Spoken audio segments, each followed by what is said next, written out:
क्या आप ये मानती हैं वंदना जी कि आपकी प्राथमिकता में वो जो महिलाएं लिख रही हैं उनकी प्राथमिकता में कहीं ना कहीं स्त्री है या उनके केंद्र में स्त्री है या उनके प्रयासों में आपको कहीं स्त्री नज़र आती है? जो स्त्रियां लिख रही हैं क्या वो स्त्री को अपना विषय बनाती हैं, अपनी नायिका बनाती हैं, अपनी कहानी के केंद्र में कहीं लाती हैं? देखिए, या कहीं उनकी प्राथमिकता में वो है या नहीं?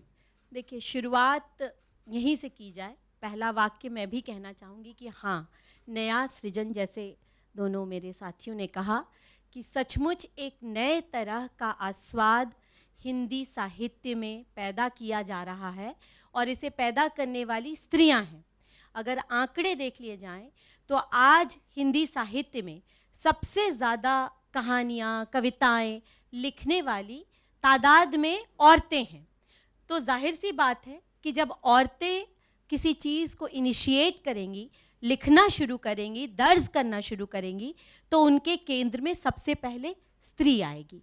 क्योंकि अपनी बात, कोई भी जो आदमी वंचित है, बहुत सालों से शोषित है, बहुत सालों से दमन का शिकार है, जब उसको पहली बार अपनी आवाज़ में बात करने का मौका मिलता है तो वो सबसे पहले अपने से ही शुरुआत करता है, अपने समुदाय से, अपने वर्ग से, अपनी चेतना से। वहाँ से शुरुआत होती है और धीरे धीरे हम देखते हैं कि अल्टीमेट गोल एक लेखक का यही होता है कि वह मानवता की बात कर सके।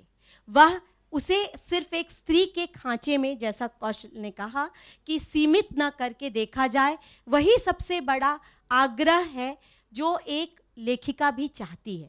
लेकिन शुरुआत में ज़रूर केंद्र में स्त्रियां हैं, क्योंकि उन्हें बहुत सालों से उनका ड्यू नहीं मिला, जैसे समाज के बहुत सारे वर्गों को उनका ड्यू नहीं मिला।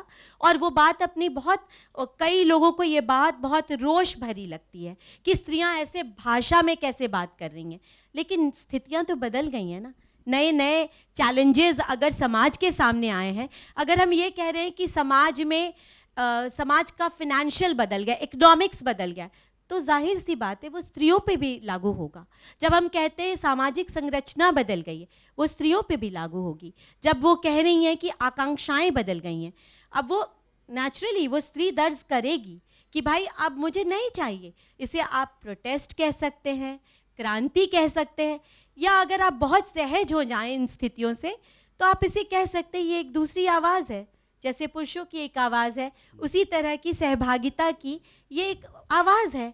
लेकिन उसके लिए अभी हमारे समाज को परिपक्व होने में टाइम लगेगा।